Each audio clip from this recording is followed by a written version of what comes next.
This is Where We Live. I'm Lucy Nalpathanchel. 2 years ago, Governor Malloy set a deadline to close the state's controversial locked facility for delinquent boys. It's the Connecticut Juvenile Training School in Middletown.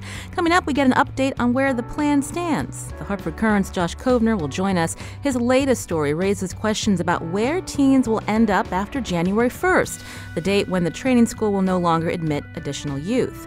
But first, a report by the Office of Child Advocate has raised serious questions about the systems in place to protect children with intellectual and developmental disabilities. I want to welcome the Child Advocate, Sarah Egan, back to the show. Sarah, welcome. Thank you so much, Lucy, for inviting me. Before we learn more about this really troubling story of Matthew Tirado, again, a 17-year-old from Hartford, we wanted to acknowledge today's the 5th anniversary since the shootings at Sandy Hook Elementary School in Newtown. Our thoughts are with the families and the wider community impacted by this tragedy. Sarah, your thoughts on this day? Well, thank you for raising that, Lucy. And I think it's really important right away to acknowledge that our thoughts are with Sandy Hook and that wider community, and in remembrance of the lives taken from those families in Sandy Hook 5 years ago today. I did want to take the opportunity to refer any listeners to a website called mysandyhookfamily.org, which has the names and some information about the lives of the children and adults whose lives were taken that day. I do think, you invited me on today to talk about Matthew Tirado, and I think what I was thinking about in preparation for today is that for me personally and professionally, part of what I think about when I am recognizing and acknowledging the terrible tragedy at Sandy Hook is that it is so important for us moving forward in the world to exhibit kindness, to practice humility, to practice bravery, and to display honesty. And as I was touched by what the governor said today in his op-ed, that the legacy has to include that, as the governor said, we keep fighting for the changes we wish to see in the world. And I think that's really important, I know, for me to think about on a daily basis. And that is part of what the purpose of the work of the Office of the Child Advocate is. It's part of why we wrote this report about Matthew and his life, and the purpose of that report is to talk in an honest and frank way about what we need to do better for other children who are vulnerable and how we can improve the safety net for children with disabilities. Let's talk about that report again. Matthew Tirado, 10 months ago, he died, and he was 17 years old. You write in this extensive report that his death was entirely preventable. Tell us about him, and how did he die? So Matthew is a 17-year-old boy who lived in Hartford, Connecticut, with his family, his mother, his grandmother, and his much younger sister. And he was a child identified as having autism and intellectual disability. He was nonverbal. And terribly and tragically, he died on February 14th, 2017 of this year. And he died essentially from child abuse and neglect. And he was a child who was known to state and local systems because of concerns that he chronically was not permitted to attend school, and that he historically had been the subject of multiple child protection reports for concerns such as educational neglect, and physical abuse. Because he was known to these systems for concerns about his safety and well-being, and then ultimately died from child abuse, the Office of the Child Advocate reviewed the circumstances leading to his death to look at what happened and are there things that we must change to prevent a future tragedy. Turns out there's a lot of recommendations in this report. I wanted to talk a little bit about what happened to Matthew. Again, he was 17. The time of his death, he was 84 pounds. That's right. Matthew's mother, Matthew Tirado, called emergency personnel in the very early mornings hours of February 14th. They responded to the home. They transported Matthew to the hospital. He died very shortly thereafter. The Office of the Chief Medical Examiner found, and as we say in the report, that Matthew had numerous injuries in various stages of healing, including multiple broken ribs, laceration to the head, bruises and contusions on his upper body, pattern-type injuries to the upper back, and bedsore injuries on his buttocks, and that the injuries, quote, appeared to be the result of long-term abuse and neglect. He also was, as you say, Lucy, 84 pounds, and he was found to be emaciated at death.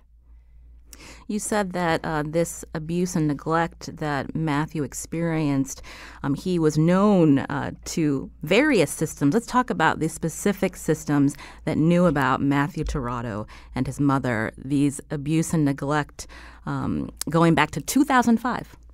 That's right. So what we learned when we began our investigation, which included extensive review of all of the records we could obtain about Matthew and his life, his family, his sister, his grandmother, what we learned is that Matthew was identified early on as a child with significant disabilities, and he began preschool in the Hartford Public Schools at age 3.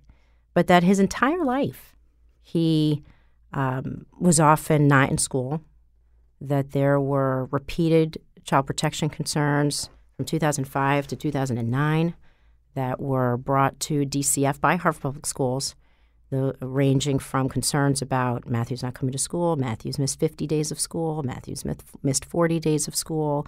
One of the complaints had to do with possible physical abuse, that Matthew came to school with bruises on his face that were covered up in makeup. The report from Hartford at that time said that he had come to school with bruises before.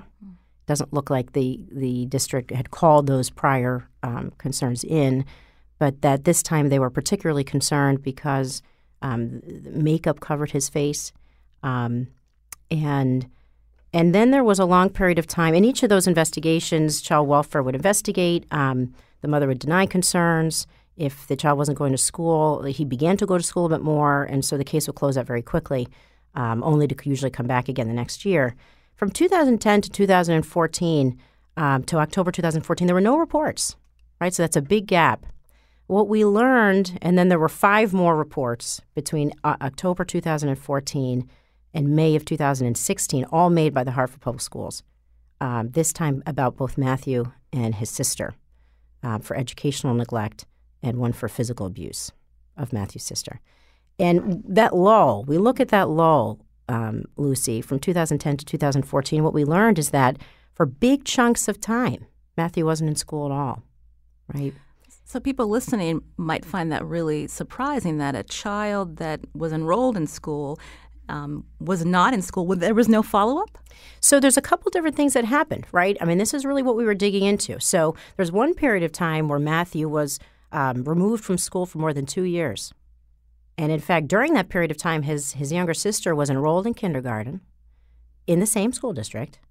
And the mother filled out a form that said, you know, enrolling my child in kindergarten. And it said on the form, sibling information. And she left it blank. And though Matthew had been a student in the Hartford Public Schools his whole life, that did not somehow that just went unnoticed. And it was another year before Hartford called in a report about the sister. And then they said, oh boy, there's a brother. And it looks like he hasn't been in school for a couple of years. And so we say, how does that happen? Well, what happened is that Ms. Tirado had said, I'm withdrawing my child from school, and I'm moving. And then what we asked the district is, well, did you ever receive a request for records from any other school district? No, we didn't. No, we didn't. And so there's this gap in our system where somebody says, you know, somebody who's been the subject of multiple reports for not sending kids to school, for maybe harming kids, can say, well, you know, I'm going to go. I'm going to move somewhere else. And then somehow the child disappears for years. And And that is something we really have to look at. That is not the first child we've seen that has been pulled out of the community and off the grid easily. Now, because there were abuse and neglect allegations related to the mother, DCF had a file on this family. Can we walk through DCF's role in following up with this family? So over time, over the previous couple of decades, DCF had done investigations not just on Matthew and his family, but had done previous investigations related to Ms. Tirado as a child, due to concerns of maltreatment by her mother, Matthew's grandmother. So as we say in the report, Matthew's grandmother had an extensive prior history with DCF. So there were old files at DCF about that, and then there were case files, as we said, from 2005 through 2017. And over the years, different workers work on the cases, different workers, different supervisors. And it does seem that key information over the years just didn't. It almost becomes a game of telephone, right? And key information about the family sort of gets translated, sometimes correctly, sometimes it gets lost over time. And one of the very striking things we found, what everybody wanted to know right away, Lucy, is how does a child who's been the subject of multiple reports, who at the end of his life had been out of school again for more than a year because his mother refused to send him, how does that case get closed, right? Well, it doesn't get closed out of malice. It doesn't get closed because social workers don't want to help kids. The social workers who worked on Matthew's case want to help kids. They want to help families. They've got caseloads full of children that they are trying to help. Matthew's case was closed because people did not recognize the danger he was in, not because they did and were callous towards it, but because they didn't recognize it. They didn't know what might happen. They didn't know the harm that he might face. And that's really what we're trying to explore. What are the logistical reasons people didn't know, and what are the system reasons people didn't know?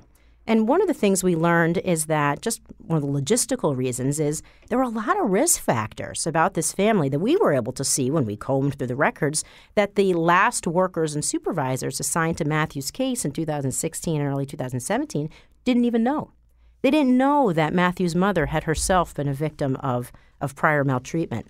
They didn't know that Matthew had previously been alleged to be a victim of physical abuse. They didn't know that Matthew's sister, when interviewed by a DCF investigator in 2014, said that she was concerned her brother was also hit. So when this type of information gets lost, that means that, when Matthew isn't seen through all of 2016, the workers and supervisors and managers assigned to his case their alarms may not have been going off the way yours and mine do, now reading it and putting it all together. This is Where We Live. I'm Lucy Nalpathanchel. Sarah Egan is in studio with us. She's a state child advocate. We're talking about her office's report after investigating the death of a 17-year-old Hartford boy, Matthew Tirado. He was autistic and physically abused. He'd been starved and dehydrated. He weighed just 84 pounds at the time of his death. Coming up, we're going to continue to talk about this case and the child advocate's recommendations to improve the systems in place, from the school district to nonprofit providers to the Department of Children and Families. This note, we did reach out to DCF for a comment for today's show. We heard nothing. Well, coming up, we'll hear from a parent of a child with autism as well. We want to find out, do families have enough support in their communities? You can join the conversation, 860-275-7266. Find us on Facebook and Twitter at Where We Live.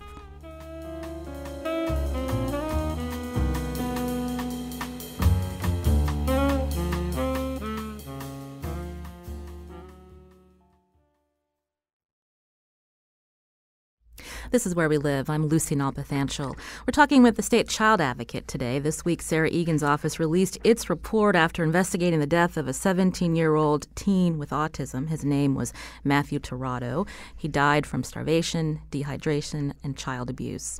His mother has been charged in his murder. As we heard, child advocate Sarah Egan explain, multiple parties from Hartford Public Schools to the Department of Children and Families will find out the role of juvenile court coming up.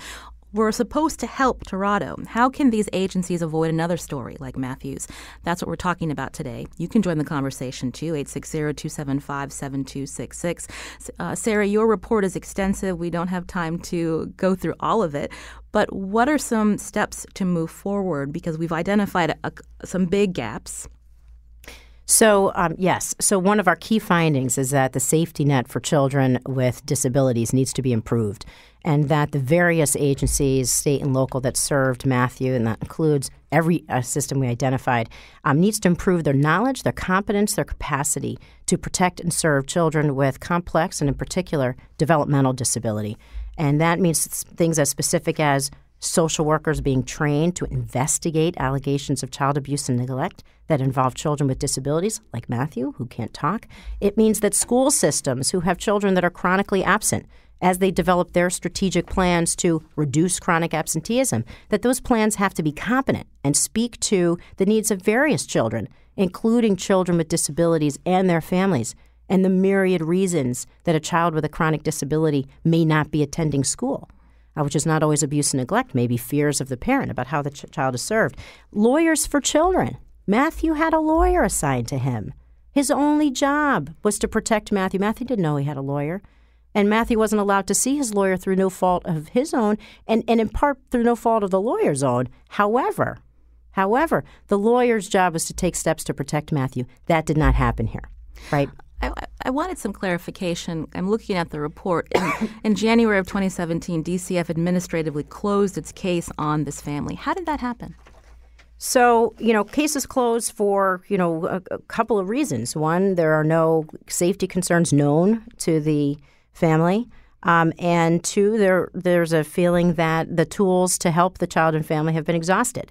And like I said before, I think we know why Matthew's case was closed, because people did not think that he was in harm's way. And as we established, that's partly because there was a lot of information that was relevant to that analysis that just didn't find its way to the last worker and supervisors. You had mentioned that he'd had multiple caseworkers, at least 3 by the time of his death.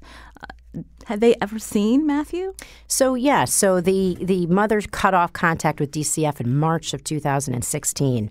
And from that point until his death, he was not seen by a state official. He also was no longer permitted to go to school after January of 2016. He was not withdrawn from school. His mother just stopped sending him. So between March of 2016 and his death in February, nobody had seen him. And what we learned is that there were no child police visits. There were no orders requested from the juvenile court that would be relevant to that. There was no effort to see Matthew's younger sister in school, though for a period of that time she was attending school on and off, although ultimately she was withdrawn as well. I wanted to get a parent's perspective on this conversation. Joining us now is Mona Tremblay. Mona, welcome to the show. Thank you, Lucy.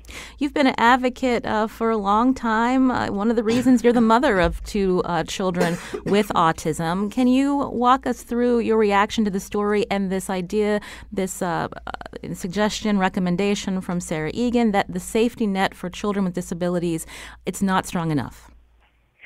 Sure. Yes, I am a parent of almost 30-year-old adult twin sons with autism and intellectual disability.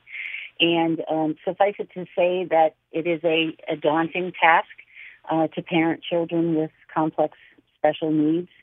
I think that, the solitude that some caretakers have absolutely needs to change. I think that we need to do a better job reaching out to families, certainly seeing children. I think one of my larger concerns is that this child went without being seen by anyone for such a long period of time. And so, we have to be that voice for the voiceless. He didn't have a voice. Every child should have a voice.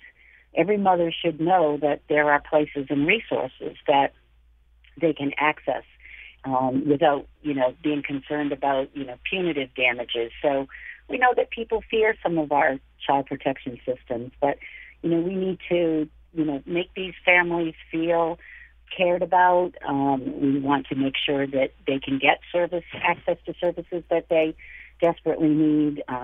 They need family-to-family support. They need respite care. They need people that they can speak to on the phone without condemnation. So it's a difficult climate that we're living in, and, it shouldn't just be the parent that's capable that can squeak the wheel that gets the help and the services that they need.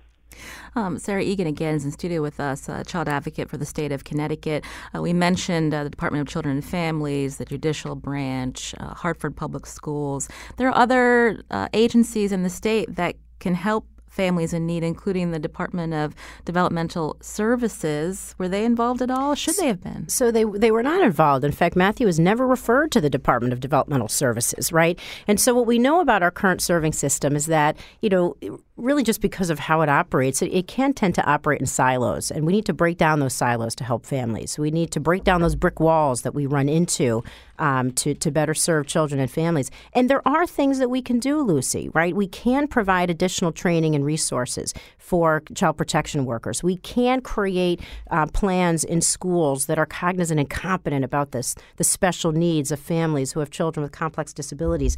It is important that everybody who works with and touches the life on a regular basis of children with disabilities understand all the things Mona was talking about, but also the unique vulnerability of children with disabilities, such as the fact that we know that children with disabilities are abused more frequently. They are abused for longer periods of time. They are less likely to escape abuse. They are more likely to remain in situations that increase their vulnerability and risk of repeated abuse. And I'm reading that from Prevent Child Abuse America, Virginia chapter. These are things we can train people to understand. I mean, when we spoke to and or interviewed folks from DCF in the development of this report, what they told us is they don't receive training on the special needs of this population. They don't have training on how to specifically investigate child abuse involving children with disabilities. They don't have specific knowledge about what the resources are in the community that Mona's talking about that families need to be connected to. I sure know Ms. Tirado didn't know what those were. Now, she may not have been capable of responding to that help. We don't know that. But it's imperative that the line staff and the supervisors and managers at DCF who are they're there because they want to help, that they have the tools that they need, and we can provide that. We can create training curriculums in collaboration with the Department of Developmental Services that say the abuse division for adults with intellectual disabilities resides at DDS, right? Let's do some cross-training and say these are the things you want to look for. These are the things you can do. Let's work with some of our providers to say, geez, when we hit brick walls with families, can you come in and help us knock those walls down and engage the family in a way that's maybe different from what we're doing? So there are things we can do. We can be hopeful going forward, Lucy. I wanted to, before we run out of time, I wanted to ask you, because part of your report also, again, it focuses on this child, Matthew Tirado. But in terms of how easy it is for a parent to get permission to keep their child at home, and what happens in terms of that follow-up, because there's more of these cases where children are kept at home and there's no follow-up from the school district, not just talking specifically about Hartford Public. Sure. So one of the things we've been looking at in this report and in other recent reports is what are the reasons children are not in school? And how easy is it to remove a child from school, either at the direction of the district or of the parent, and what's sort of the safety net for that? And we did find in this report that there is an inadequate safety net for children who are removed from school for a variety of reasons. It's we said Ms. Tirado withdrew her child from school at one point early in his life and said, we're moving, and then never moved. Right, and then enrolled another child in school. We know that she disenrolled her youngest child to say she was homeschooling her. Right? There's really no specific law in Connecticut around homeschooling. And while parents certainly have the right to direct the educational upbringing of their children, there is no oversight related to the withdrawal of children from school.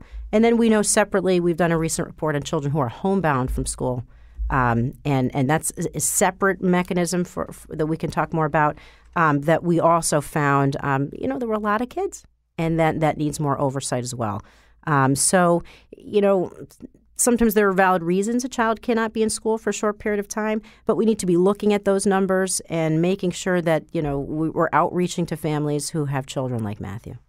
We're going to be heading to break in just a couple of minutes. If you're on the line waiting to ask a question, we'll try to take your call after the break. I wanted to go back to parent Mona Tremblay. Mona, you mentioned that given the climate, the state funding issues, what is your hope moving forward in terms of making sure that this safety net is strong? So I think we're getting better at the collaboration, and this is where my roles as parent and professional definitely intersect. We are seeing an increased collaboration among local and statewide providers that serve children to try to better serve those children and families by identifying, who can do what, essentially. So while I agree that, DDS was a key agency that was missing in this case, and I think they could have been very influential in positive ways for this child and his family, I think it's that we must continue with a shared ownership. And I'll give a little plug for care coordination, because care coordination, we now know is very effective, very important. If a child is being seen by a primary care provider and they have care coordination available to them, there's a much more intimate connection with the parent and the child, and some of these inadequacies can be identified really early on. I want to thank Mona Tremblay, a parent and a care coordinator who advocates for children with disabilities. Mona, thank you for your perspective. We appreciate it. You're welcome. Coming up, we're going to take your phone calls again as we look at this very troubling case, this investigation by the Office of Child Advocate into the death of a 17-year-old autistic boy. And if you appreciate these conversations, I want to remind that it's listener support that makes it possible. It's WNPR's end-of-the-year fundraising campaign. Here are two of my colleagues to tell you how to support WNPR. When we come back from the break, we'll take your calls, and we're going to shift focus a little bit on juvenile justice and reforms coming down the line here in Connecticut. This is Where We Live. This is Where We Live. I'm Lucy Nalpathanchel. In studio with me today is the child advocate for the state of Connecticut, Sarah Egan. We're talking about her office's investigation into the death of a 17-year-old autistic boy. I wanted to take a listener call. Rachel's calling from Plainview. Rachel, go ahead with your question or comment. Hi, Lucy. Yes, go ahead, Rachel. My name is Mitchell, not Rachel, but sorry. The story this morning is so heartbreaking. I have a son with disability, and just listening to this, I don't know how to explain my feelings this morning. But my question for Sarah is it that the system is overwhelmed? Because it seems like Matthew has a lot of people in the system that could have helped him, and he seems not to get any. And another concern I have is I know that autism is so, a lot of people who have autism these days, the system is going to continue to be overwhelmed. And what does the government have in place to help these people or our children? Those are good points. Sarah Egan, she's asking, is the system overwhelmed? So I think, yes, well, the system is always being asked to do more and more, right? But I do think, and I really appreciate the sentiment that the caller shared and the heartbreak that we all feel reading about Matthew. And I would say that the system can prepare itself better. The system can be more competent when it comes to the unique vulnerability and needs of children with disabilities. The system is competent about a lot of things. School systems are competent about, a lot of things, educating children. But we can develop more competency around this population of children. We can serve them more efficiently, more capably. We can recognize the risks that they face and do our risk assessments more effectively and more reliably. So I think some of it is doing our work even better than we're doing it now. And our report lays out a lot of recommendations about how to do that. And we'll link to that report from Twitter at Where We Live. I wanted to shift our conversation now to juvenile justice. The state's locked facility for boys, the Connecticut Juvenile Training School, is slated to close by next July. Now, DCF has operated CJTS since it opened. I understand there's a new law that was passed by the General Assembly that would transfer the operation of the training school from DCF to the judicial branch. Does that mean it will be a smooth transition? And what happens to the teens who may need a secure placement once that training school closes? To help answer those questions and more, Josh Kovner joins me now. He's with the Hartford Current. Josh, welcome back to the program. Thank you, Lucy. Can you explain to us what's happening with the training school? The focus is on about 250 kids at any given moment. Those are the kids that were adjudicated or are adjudicated juvenile delinquent, and they're committed to the Department of Children and Families. The other 9,000 kids a year go to judicial. So Sarah and the rest of the professionals call these kids the deep end kids, and the population's been decreasing significantly over the last few years. What, 50 boys are there now? The population in the juvenile jail has been decreasing. They run steady at about 250, but there are the programs that the other 200 can go to outside of the locked facility.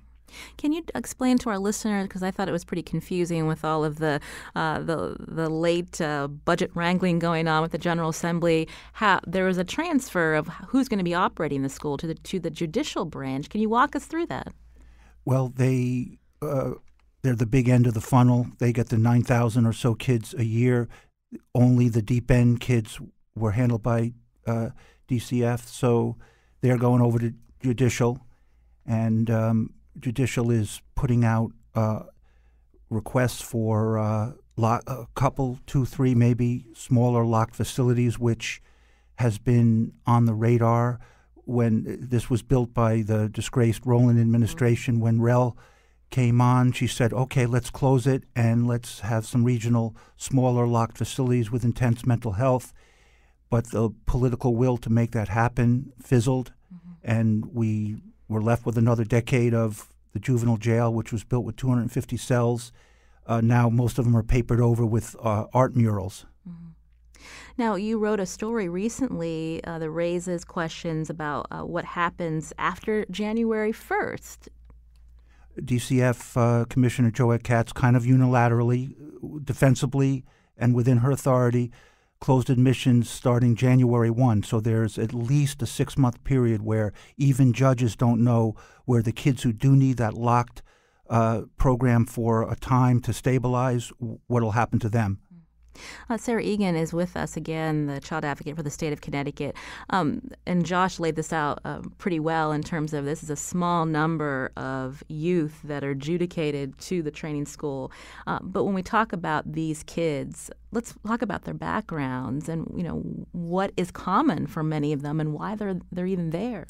Right. So what we know, Josh is right. These are kids who have found their way into the deep end of the pool. What we know from reviewing their lives and the work that the state has done recently to review their lives is that they often have significant histories of child maltreatment. They have very fractured educational histories. Children typically are diagnosed with significant mental health disorders and identified as having treatment needs. Many children have more limited intellectual functioning. Even a recent study found, looking at some of the kids at CJTS, that several of the kids looked at had borderline intellectual functioning and/or neurodevelopmental deficits.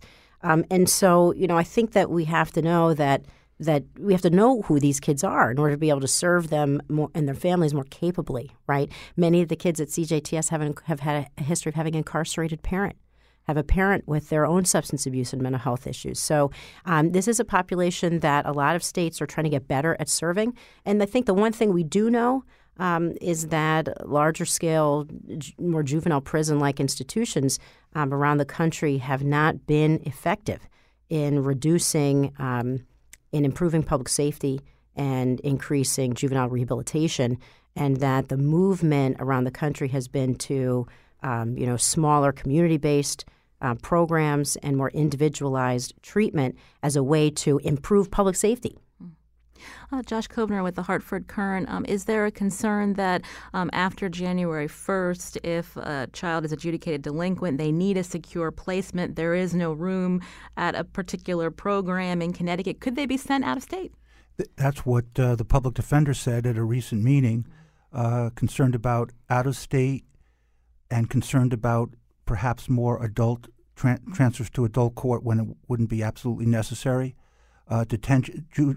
Judicial branch runs detention centers. They're supposed to be short-term, 2 weeks or less, but Martha Stone, Sarah's partner from another life, it will tell you that if you don't watch it real close, it gets longer and it stacks up, and they don't have programs in there, and the kids come out, and they come out like they went in.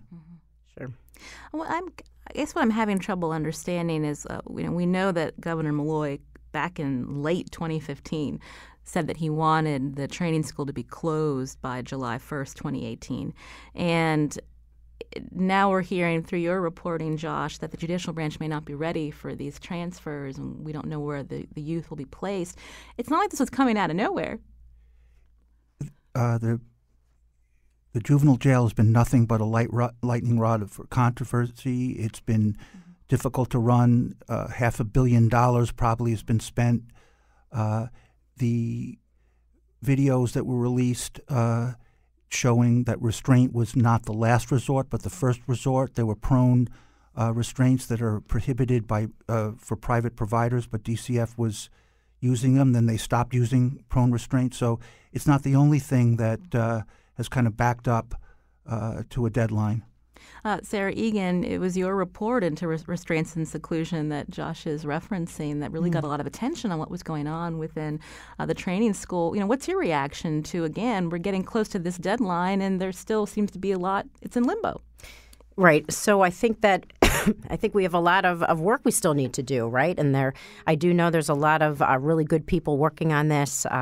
Right now behind the scenes, there's a lot of folks meeting from OPM, the judicial branch, DCF, people trying to roll up their sleeves and say, how are we going to stretch the infrastructure we've got in the time that we're living in to be able to serve this small but important number of children more capably. So that work is unfolding literally as we speak. Today, there's actually a meeting. Today's Thursday, right, at the legislature, the Juvenile Justice Policy and Oversight Committee meeting. I would bet that this is going to be a continued topic of discussion.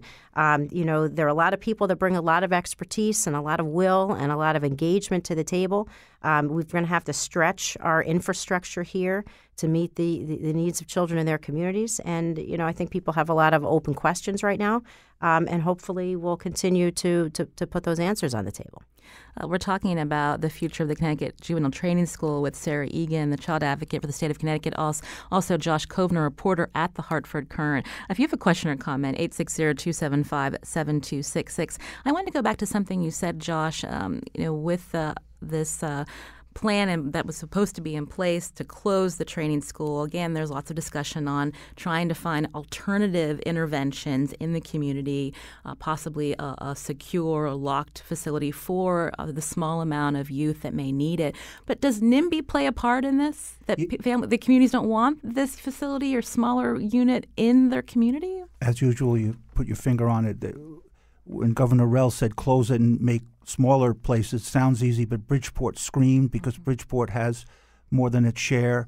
So do a lot of other places, and they couldn't cite one. Yeah. Sarah? So, I think these are part of the challenges is how do you build the infrastructure, right? And a lot of this has to do with how do we engage our communities. Kids come from their communities, right? And so to be able to part of the conversation we have to have, it's the same some ways similar to the conversation Connecticut had with its communities in raising the age of juvenile court jurisdiction from 16 to 18, right? And the fears were that the courts would be flooded, that, that this was a change Connecticut couldn't handle, though we were one of the last states in the country to make that change. And the fears didn't bear fruit. And I think the conversation we have to have with our communities and in our communities is that juvenile jails and do not improve public safety, but that some of these more community-based opportunities that wrap around with care coordination and that the people at the legislature and others who are working on these changes and committed to reform are committed to reform to improve public safety. Not to reduce it, but to improve it. And I think that's the ball everybody's keeping an eye on, and we'll continue to talk about that. Josh Kovner, what's the latest that you've heard from the judicial branch of how they're going to handle this transfer? They said the heavy lift is designing and contracting for the secure facility or facilities. They're pretty capable over there. DCF is capable on some fronts as well, but judicial has their issues. There was one or two workers charged with malfeasance recently, but Gary Roberge and Brian Hill and use best practices, and I think they'll get as close as someone can get to at least building the framework on time. Except it's their timetable is July. Joette cats. So DCF closed admissions in January. A judge, Bernadette Conway, didn't think that was any small issue to deal with. Juvenile arrests are down. There's fewer young people in even the adult jail. At Manson Youth in Cheshire takes the younger adults. There used to be 150 kids at the juvenile jail. Now there's like 48. So it's a smaller group that needs the locked facility, but when they need it, they need it. I want to thank Josh Kodner for coming in, reporter at the Hartford Courant. You're one of the few reporters that cover juvenile justice issues, and we appreciate your perspective, Josh, as always. Thank you.